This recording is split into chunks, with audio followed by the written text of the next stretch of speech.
देखा कि राजकोष के अंदर एक बहुत सुंदर मुकुट उनको दिखाई दिया, और उस मुकुट जैसे ही उन्होंने पहना तो उसके अंदर कलयुग का वास था। मैंने आपको बताया था कि जिस घर में अनीति का माल आता है, चोरी का माल आता है, उस घर के अंदर कलयुग का वास होता है। इसलिए भूल करके भी कभी भी आपको जीवन में चोरी नहीं करनी चाहिए। और ये मुकुट कैसा था? ये मुकुट भी अन्याय से लाया हुआ था, अनीति से लाया हुआ था। जब धर्मराज युधिष्ठिर ने जब राजसूय यज्ञ किया था, उस समय मेरे प्यारों, मेरे प्रभु गए थे जरासंध को जीतने के लिए। जब सारे राजाओं को अपने अंडर में ले लिया, राजसूय यज्ञ करना था, बड़े बड़े प्रतापी राजाओं को अपनी तरफ आकर्षित किया।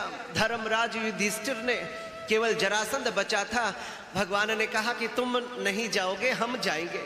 और अर्जुन को लेकर के, भीम को लेकर के, और स्वयं द्वारिकाधीश ब्राह्मण का रूप लेकर के जरासंध के दरवाजे पर पहुंचे थे। और जरासंध के साथ भीम का वहां पर मल्ल युद्ध हुआ था। और मेरे प्रभु ने इशारा किया था कि कैसे इसका उद्धार करना है, कैसे इसको मौत के घाट उतारना है। क्योंकि जरासंध बड़ा आतताई राजा था, बड़ा ही दुराचारी था। और एक पैर भीम ने उसके पैर के ऊपर रखा और दूसरे पैर को अपने हाथों से पकड़ा और बीच में से उसको चीर करके एक पैर उधर फेंक दिया और दूसरा पैर विपरीत दिशा के अंदर फेंक दिया, तो उसका प्राणांत तो हो गया। लेकिन मेरे प्रभु ने राज्य सत्ता के लिए जरासंध को नहीं मारा था। किसके लिए मारा था? धर्म की स्थापना करने के लिए मारा था। अगर मेरे प्रभु को थोड़ा लालच होता, लोभ होता सत्ता का या राज्य का, तो वो उनके पुत्र को राज्य गद्दी के ऊपर नहीं बिठाते। उसके ऊपर अधिकार किसका? जरासंध के ज्येष्ठ पुत्र का अधिकार। और उन्होंने सहदेव को वहां पर राज्य गद्दी के ऊपर सुशोभित किया। मुकुट था, बहुत सुंदर लगा भीम को।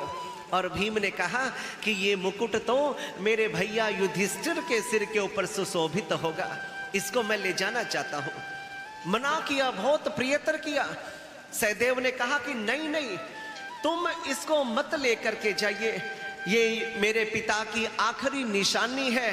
तुम इसके बदले में मेरे से आधा राज्य ले लो, तुम मेरे से पूरा राज्य ले सकते हो, लेकिन ये मेरे पिता की निशानी मेरे से मत लीजिए। लेकिन भीम ने जबरदस्ती बलात् उसको छीन लिया था।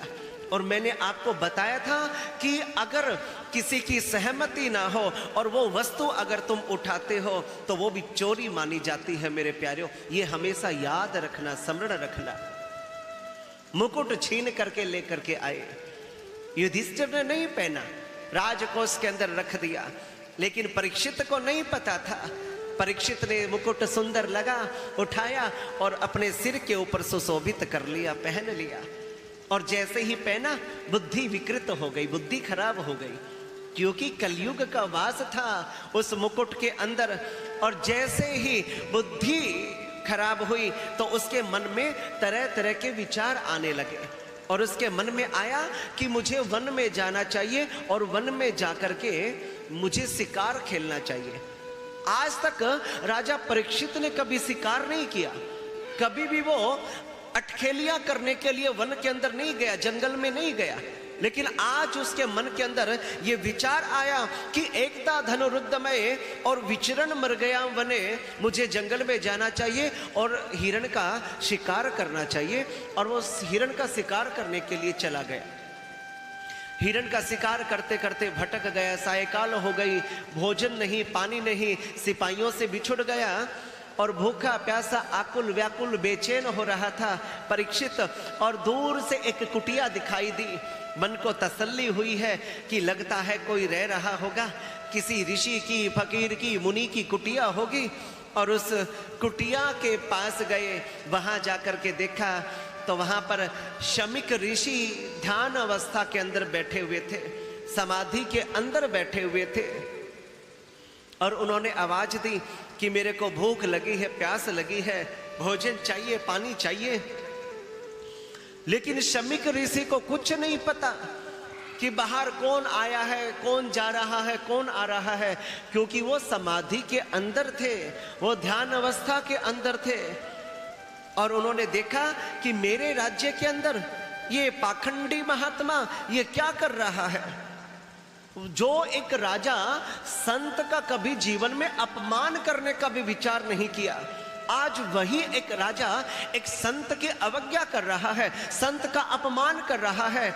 और उन्होंने देखा कि मेरे राज्य के अंदर ऐसे महात्माओं की आवश्यकता नहीं है। और उसी समय उसने वहीं पर एक मरा हुआ सर्प पड़ा था और वो उठा करके शमीक ऋषि के गले के अंदर डाल दिया और एक संत का अपमान कर दिया। और वहीं पर ही उसके थोड़ी ही दूरी पर उसके पुत्र, कुछ ऋषि मुनियों के पुत्र खेल रहे थे, श्रृंगी ऋषि खेल रहे थे। और श्रृंगी ऋषि ने जब देखा कि मेरे पिता का अपमान कर दिया, तो उसी समय उसने कौशिकी नदी का जल लेकर के और राजा परीक्षित को शाप दे दिया कि जिस राजा ने मेरे पिता का अपमान किया है, ठीक 7वें दिन उसको तक्षक नाग डस लेगा और उसकी मृत्यु हो जाएगी, उसका प्राणांत हो जाएगा और वो मर जाएगा। जैसे ही शाप मिला राजा परीक्षित को और कोलाहल वहां पर मचने लगा, तो शमीक ऋषि ने आंखें खोली, व्युत्थान के अंदर आए हैं। और जब आंखें खोल करके देखा ये शोर कैसा है, पुत्र क्या बात है, सारा वृतांत, सारी घटना उनको बतलाई है कि राजन आए थे और उन्होंने आपका अपमान कर दिया। और उसी समय शमीक ऋषि ने कहा कि नहीं नहीं पुत्र, तुमने बहुत बड़ा गलत किया है, तुमने राजा परीक्षित को शाप दे दिया, ये बहुत बड़ा तुमने अपराध किया है। तुम नहीं जानते राजा परीक्षित के विषय में। राजा परीक्षित तो एक बहुत बड़ा धर्मात्मा, बड़ा ही पुण्य आत्मा राजा है वो। और एक ऐसा राजा आज तक कोई धरती पर नहीं हुआ है जो अपनी प्रजा का पुत्रवत ख्याल रखता है, उनका एक एक चीज की रिक्वायरमेंट, उनकी इच्छा को पूर्ण करता है।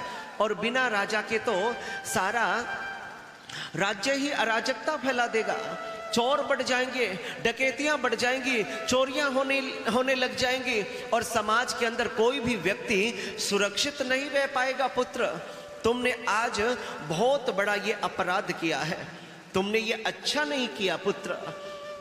लेकिन शाप को वापस तो नहीं लिया जा सकता, लेकिन जाओ तुम संदेशा दो परीक्षित को कि ठीक 7वें दिन तुम्हें तक्षक नाग डसेगा और तुम्हारी मृत्यु हो जाएगी।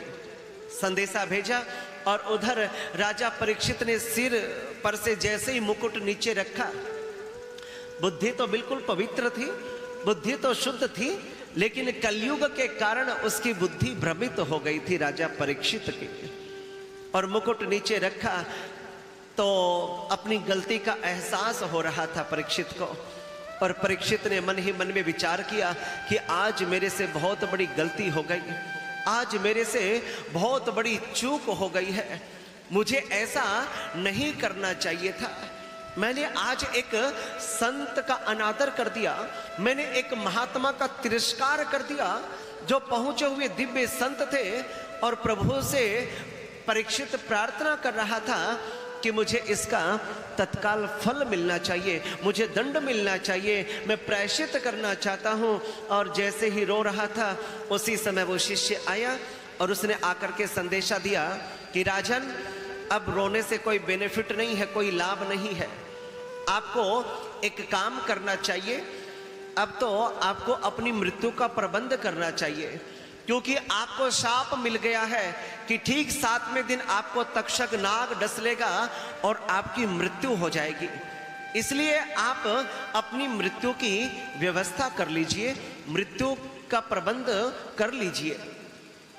और जैसे ही राजा परीक्षित ने ये समाचार सुना है तो राजा परीक्षित तो बड़े गदगद हो गए, बड़े प्रसन्न हो गए। उन्होंने कहा कि ये तो बहुत अच्छा किया मेरे प्रभु ने कि मेरे को तत्काल ही मुझे प्रायश्चित करने का मौका दे दिया। आज मेरे हाथों से इन संतों का अपमान हुआ और आज प्रभु ने मेरे को दंड भी दे दिया, मुझे ये स्वीकार है।